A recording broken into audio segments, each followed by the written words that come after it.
ആറാടാൻ Mohanlal. B Unnikrishnan ചിത്രത്തിൽ വീണ്ടും മോഹൻലാൽ.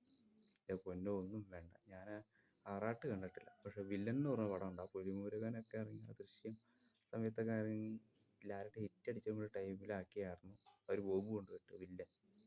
സത്യം പറഞ്ഞു കഴിഞ്ഞാൽ തിയേറ്ററിൽ നിന്ന് ഉറങ്ങിപ്പോയി. ആകെ 5-6 പേരെങ്ങാണ്ടുണ്ടായിരുന്നുള്ളൂ. കിളിയല്ല, എന്തോ ഒരു ഉറക്കം വന്നു എന്നല്ല, നമ്മളെന്തോ ഒരു അഴിച്ചിട്ട് ബോധമില്ലാണ്ട് ഇങ്ങനെ ഇരിക്കില്ല, തല ഇങ്ങനെ പെരുത്ത് ഇങ്ങനെ തല കറങ്ങണ പോലെയൊക്കെ തോന്നില്ലേ, ആ ഒരു എഫക്റ്റായിരുന്നു ഈ വില്ലൻ എന്ന് പറഞ്ഞ സിനിമ കണ്ടു കഴിഞ്ഞപ്പോൾ. അതിന് ശേഷമാണ് ഈ ആറാട്ട് വന്നത്. കൊന്നു പോലെ വിളിച്ച് ഒരു സ്പൂഫ് മൂവി അതിനെ ഈ രീതിയിലൊക്കെ ഉള്ള അതിന് ബീജിഎമ്മൊക്കെ ഇട്ട് ആൾക്കാരിട്ട് വലിച്ചു കയറിയതാണ്. വിത്ത് വേറെ ഏതെങ്കിലും ആൾക്കാരെ പിടിച്ച് പടം എടുക്കും, ഏതോ ഒരു പുതുമുഖങ്ങളെ പിടിച്ച് ഏതെങ്കിലും ഒരു പടം എടുക്കും. അവർക്കെങ്കിലും ഒരു ചാൻസ് ഒരു നേരത്തെ ഭക്ഷണത്തിലുള്ള വകയിലും കിട്ടട്ടെ. ഈ ലാലേട്ടൻ്റെയൊക്കെ കൊണ്ട് പിടിക്കുവാണെങ്കിൽ നല്ലൊരു പടം പിടിക്കാൻ നോക്ക്.